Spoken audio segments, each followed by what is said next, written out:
Hello guys, मेरा नाम आयुषी गुप्ता है और मैं आज आपके साथ एक नई सीरीज़ शुरू करने वाली हूँ। एमपीपीएससी मेंस के लिए मैं डेली एक यूनिट कंप्लीट कराऊंगी, जिसमें मैं पीसीएस के सिलेबस के अकॉर्डिंग 3 मार्कर, 2 5 मार्कर और 1 11 मार्कर कंप्लीट कराऊंगी। आज टीचर्स डे है, इसलिए मैंने सोचा मैं अपनी सीरीज़ आज से ही शुरू करती हूँ।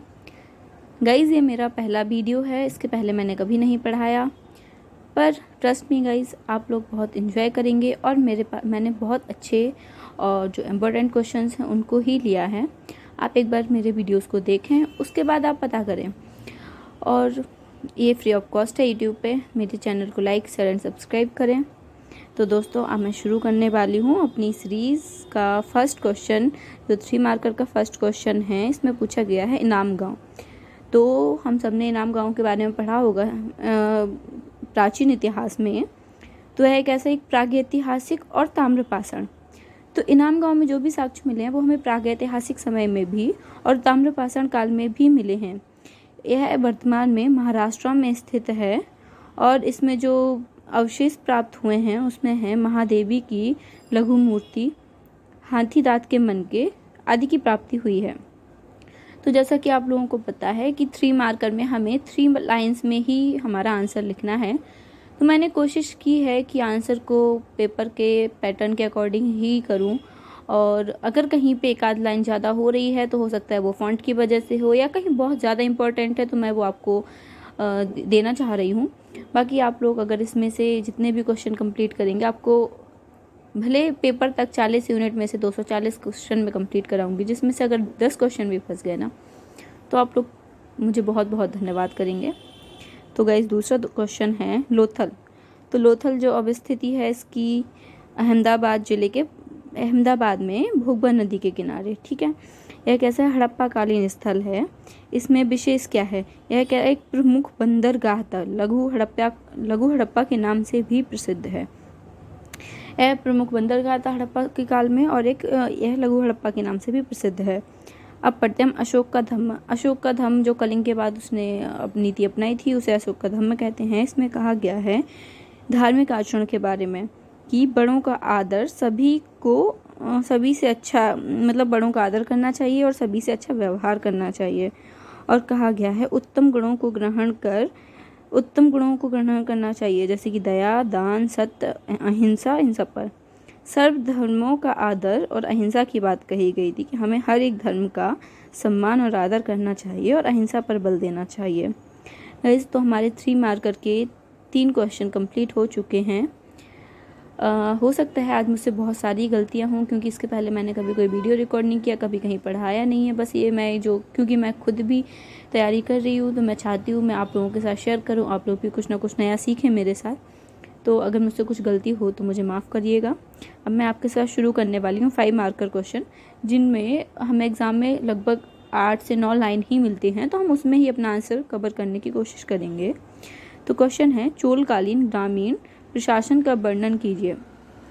तो शायद आप लोगों ने प्राचीन इतिहास पढ़ा होगा, तो उसमें आपको पता होगा कि जो सबसे पहले जो स्थानीय स्वशासन, जो हमारे यहाँ पे पंचायती राज है, इसका कॉन्सेप्ट कहीं ना कहीं चोल प्रशासन में सबसे पहले शुरू हुआ था। तो आंसर है, चोल काल में सर्वप्रथम स्थानीय स्वशासन की ओर सर्वाधिक ध्यान गया था। मतलब यहाँ पे स्थानीय स्वशासन की ओर लोगों ने ध्यान दिया था। उन्होंने 3 प्रकार की सभाओं का उल्लेख किया था। मतलब चोल काल में 3 प्रकार की सभाओं का उल्लेख किया गया था। तो इसमें यहाँ और जो सर्वसाधारण लोगों की सभा थी, जो नॉर्मल जनता है उसकी सभा थी। दूसरा है सभा या महासभा, जो गाँव के वरिष्ठ ब्राह्मणों की सभा थी। और तीसरा है नगरम, जो व्यापारिक समुदाय की सभा थी। मतलब दूसरी थी जो गांव के बड़े हैं, तीसरा था व्यापारिक समुदाय, जो वहाँ के इकोनॉमिस्ट थे मेन। इन सभाओं में प्रतिनिधियों का चुनाव प्रत्येक वर्ष किया जाता था। जैसे कि हमारे यहाँ 5 साल में चुनाव होते हैं, वैसे भी इनकी भी प्रतिनिधियों का प्रतिवर्ष चुनाव करते थे, जिसमें 3 वर्ष में प्रति वर्ष 1/3 सदस्य को हटा दिया जाता था और उनका नया चयन होता था। जैसे कि आज हमारे राज्यसभा में होता है 6 साल, हर 6 साल का एक उसका टेन्योर होता है, और हर 2 साल में इसके चेंज होते रहते हैं। 2/3 लोग मतलब हट जाते हैं। तो अब है बौद्ध व जैन धर्म की उत्पत्ति के कारण लिखिए, दूसरा क्वेश्चन। तो आंसर है उत्तर वैदिक काल में स्पष्टतः 4 वर्णों का विभाजन किया गया है, जिसमें सामाजिक तनाव बढ़ा। पूर्वोत्तर भारत में नवीन कृषि मूलक अर्थव्यवस्था का आगमन हुआ। जो पूर्वोत्तर भारत है वहाँ पे नवीन कृषि मूलक अर्थव्यवस्था का आगमन हुआ, जिससे पशुवध निषेध को बढ़ावा मिला। इस कारण पशुवध निषेध को बढ़ावा मिला। नवीन धर्मों के आदर्शों, जैसे जो नए धर्म उभर के आ रहे थे उस समय पर, उनके आदर्शों अहिंसा, प्रेम, करुणा के ने जनमानस को आकर्षित किया, जो उस समय काफ़ी युद्ध और ये सारी चीज़ें हो चुकी थी। लेकिन जब इन जैन और बौद्ध धर्मों ने अहिंसा, प्रेम, करुणा के भाव को अपनाया तो लोगों ने इनका सम्मान किया और इस धर्म को धर्म से प्रोत्साहित हुए। बुद्ध महावीर की बौद्धिकता, कुशलता तथा उनके पास राज के संरक्षण था। उन लोगों के पास राजाओं का संरक्षण प्राप्त था और वो खुद भी एक राजा फैमिली से बिलोंग करते थे। समस्त वर्गों में समान व्यवहार की भावना को अपनाया था उसमें। तो हमारा तीसरा और आखिरी क्वेश्चन है 11 मार्कर का, जिसमें हमें लगभग 200 वर्ड्स में लिखना है और हम इसके लिए ये 2 पेज मिलेंगे आयोग में भी। तो हमारा पहला क्वेश्चन है, भारतीय इतिहास में गुप्त काल को स्वर्ण युग क्यों कहा जा गया है? देखो, सबको पता है एंशिएंट हिस्ट्री में कुछ टॉपिक्स ही बहुत ज़्यादा महत्वपूर्ण है, जैसे हड़प्पा, मगध साम्राज्य, उसके बाद गुप्त काल बहुत ज़्यादा इम्पोर्टेंट है ये, इसलिए इसका एक क्वेश्चन हम लेके आए हैं, जिसमें है, इसका आंसर करते हैं हम। भारत के इतिहास में गुप्त काल को स्वर्ण युग माना जाता है। स्वर्ण काल से तात्पर्य उस काल से है जो सभी कालों से अधिक गौरवपूर्ण, श्रेष्ठ तथा ऐश्वर्यवान माना जाता है। जैसे स्वर्ण काल किसे कहते हैं? जो सब कालों से श्रेष्ठ हो और ऐश्वर्यवान हो, मतलब जिसका सबसे ज़्यादा प्रचार प्रसार और सारी चीज़ें हो। गुप्त काल में सामाजिक, राजनीतिक, आर्थिक, कला, साहित्य प्रत्येक क्षेत्र में असीमित उन्नति हुई। वहाँ पे हर क्षेत्र में ध्यान दिया गया, इसलिए इसे स्वर्ण काल कहा गया। इसे निम्नलिखित बिंदुओं द्वारा समझा जा सकता है, मतलब हम विस्तार से वर्णन करेंगे कि वहाँ की कैसी क्या स्थिति थी, इसे स्वर्ण काल एग्जैक्ट क्यों कहा गया है। तो है महान सम्राटों का काल। गुप्त काल जो था वो महान सम्राटों का काल था। गुप्त काल में एक के बाद एक अनेक योग्य, पराक्रमी, साम्राज्यवादी व दूरदर्शी शासकों ने अपने कुशल नेतृत्व द्वारा गुप्त काल को स्वर्ण काल बनाने में सहयोग दिया था। जो उनके शासक थे वो बहुत दूरदर्शी थे और साम्राज्यवादी थे, जिसके कारण उन्हें स्वर्ण काल बनाने में सहयोग दिया। प्रथम मुगल शासक चंद्रगुप्त ने लक्षियों से वैवाहिक संबंध स्थापित कर गुप्त साम्राज्य को सुदृढ़ता प्रदान की। जो चंद्रगुप्त थे उन्होंने वैवाहिक संबंधों से। उसके बाद समुद्रगुप्त की विजयों के कारण ही उसे भारत का नेपोलियन कहा गया। समुद्रगुप्त ने बहुत सारे क्षेत्रों को विजिट किया, जिसके कारण उसे भारत का नेपोलियन भी कहा गया। उसके बाद चंद्रगुप्त द्वितीय जो थे, उन्होंने भारत में शकों को पराजित किया और वहाँ जो उस समय राजनीतिक एकता प्रदान की। फिर है राजनीतिक एकता का काल कहा जाता है इसे।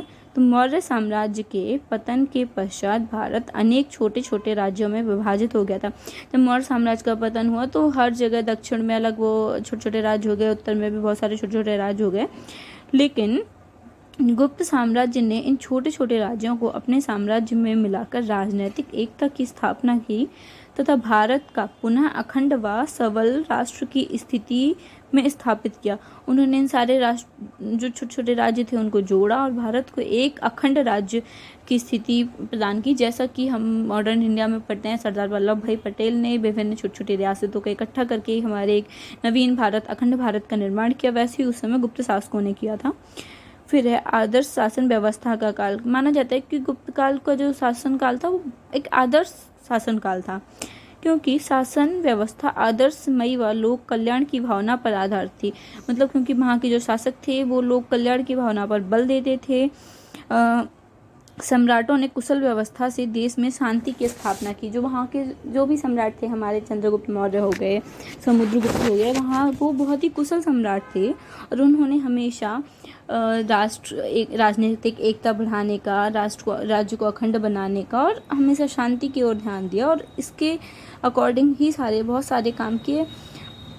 और ऐसे ही अभी हम इनके आर्थिक, कला, साहित्य आदि के बारे में पढ़ेंगे। तो गाइस, आई होप आप लोगों को ये सेशन पसंद आ रहा होगा। अगर कोई गलती हो तो माफ़ करिएगा।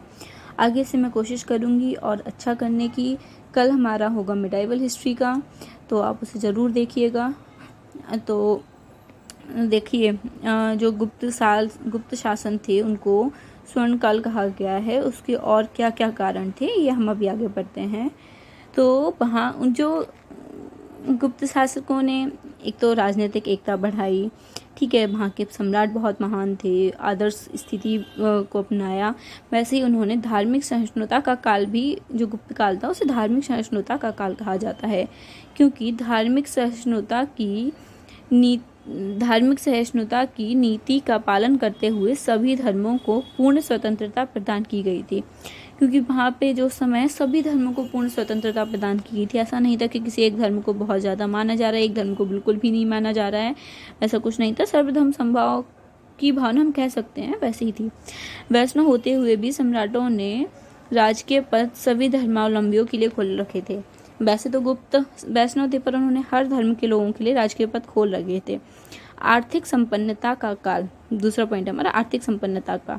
तो भारत कृषि प्रधान देश था, आर्थिक रूप से संपन्न। एक तो भारत हमेशा से कृषि प्रधान देश था, आर्थिक रूप से संपन्न भी था, हमारे पास बहुत सारे खनिज और सारी चीज़ें संसाधन उपलब्ध थे। सिंचाई का उचित प्रबंध, शासन की स्थिरता, शासन की स्थिरता। गाइस, जैसा कि हम पढ़ रहे थे, आर्थिक संपन्नता का जो काल था उसमें कहा गया था कि जो वहाँ की भारत कृषि प्रधान देश था, आर्थिक रूप से संपन्न, सिंचाई का उचित प्रबंध था, शासन की स्थिरता देखी जा सकती है उस समय, प्रशासन की कार्यकुशलता भी बहुत अच्छी थी, व्यापार व वाणिज्य का तेजी से विकास हुआ, सर्वाधिक सोने के सिक्कों का प्रचलन हुआ। ये सब इसकी राष्ट्रीय समृद्धि को दर्शाते हैं, ठीक है। इसके बाद हम पढ़ेंगे सर्वाधिक उन्नति का काल। माना जाता है कि गुप्त काल जो उस समय तक के सभी काल थे उन सब में सर्वाधिक उन्नति का काल था। तो देखते हैं ऐसा क्यों। तो गुप्त शासक तलवार के धनी होने के साथ साथ स्वयं भी विद्वान नेता थे। मतलब तलवार की युद्ध में तो वो निपुण थे ही, बट इसके बाद वो एक विद्वान नेता थे तथा अनेक विद्वानों को आश्रय दिया। उन्होंने अपने दरबार में बहुत सारे विद्वानों को आश्रय दिया, जिसके कारण साहित्यिक उन्नति अपने चरमोत्कर्ष पर थी, जिसमें प्रमुख साहित्यकार थे जैसे कि महाकवि कालिदास, इनकी बहुत सारी रचना विज्ञान शाकुंतलम, मेघदूतम आदि, हरिशेन, विशाखदत्त, इसकी रचनाएं मुद्राराक्षस, विष्णु शर्मा, बराह मिहिर, शूद्रक, दंडी, बहुत सारे थे जो उन्होंने बहुत सारे अच्छे लोगों को अपने दरबार में आश्रय दिया और उन्होंने उनके दरबार में रहते हुए बहुत अच्छी रचनाएं की, जो आज के समय भी हमारे लिए बहुत महत्वपूर्ण जान पड़ती हैं और आज भी हम इनको पढ़ते हैं, समझते हैं और अपने जीवन में उतारते हैं। फिर है कलाओं के विकास का काल। गुप्त काल में बहुत सारी कलाओं का भी विकास हुआ, जैसे कि चित्रकला, मूर्तिकला, स्थापत्य कला का अभूतपूर्व विकास हुआ। इसका एग्जाम्पल हम देख सकते हैं अजंता तथा बाघ की गुफाएं। अजंता तथा बाघ की गुफाओं में हमें इनका बहुत सुंदर चित्रण देखने को मिल जाता है। गुप्त काल के समय जो भी चित्रकला और स्थापत्य वगैरह था, ये सब। अब है वैज्ञानिक प्रगति का काल, जो उस समय तक की सबसे ज़्यादा अगर वैज्ञानिक प्रगति का देखा जाए तो उस समय गुप्त काल में शुरू हुई थी। उसके पहले भी बहुत सारी ऐसी चीज़ें हुई जो वैज्ञानिक तरीके से हुई और वैज्ञानिकों को कहीं ना कहीं था, लेकिन जो अभी हम पढ़ते हैं और जो हमारे पास प्रत्यक्ष प्रमाण हैं उसमें सबसे ज़्यादा वैज्ञानिक प्रगति का काल गुप्त काल को ही माना जाता है। इसके प्रसिद्ध वैज्ञानिक थे आर्यभट्ट, ब्रह्मगुप्त तथा ब्राह्महिर। इस काल में औषधि विज्ञान तथा चिकित्सा विज्ञान की अभूतपूर्व प्रगति हुई तथा इस पर अनेक ग्रंथ भी लिखे गए। अतः गुप्त काल वास्तव में मतलब उस समय बहुत सारे वैज्ञानिक ग्रंथ लिखे गए सब, तो हम कह सकते हैं इन सबका सार कि जो गुप्त काल था वो वास्तव में स्वर्ण काल ही था। देखो उस समय राजनीतिक संपन्नता बहुत अच्छी थी, आदर्श स्थिति थी और सम्राट भी बहुत कुशल थे। धार्मिक सहिष्णुता का काल था, आर्थिक संपन्नता का, साहित्य भी बहुत उन्नति पर था, कला विज्ञान सबका विकास हुआ था। उस समय तक सभी कालों में सर्वाधिक विकास प्रत्येक क्षेत्र में, वो भी सर्वांगीण विकास गुप्त काल में ही देखने को मिलता है। तो गाइस, हमारा आज का ये क्वेश्चन सेशन कंप्लीट हो चुका है। Hope so you are enjoying it. और अब हम कल शुरू करेंगे जो हमारा मध्यकालीन इतिहास है उसके बारे में हम पढ़ेंगे। उसके बाद फिर मॉडर्न इंडिया, और उसके बाद हम डेली एक यूनिट कंप्लीट करेंगे हर विषय से। जैसे हमारा हिस्ट्री का कंप्लीट हो जाएगा, फिर हम ज्योग्राफी शुरू करेंगे, फिर पॉलिटी, इकोनॉमिक्स, उसके बाद साइंस और सारी चीज़ें। तो होप सो आप लोगों ने एंजॉय किया हो। Thank you so much guys, please like share and subscribe to my channel and thank you so much.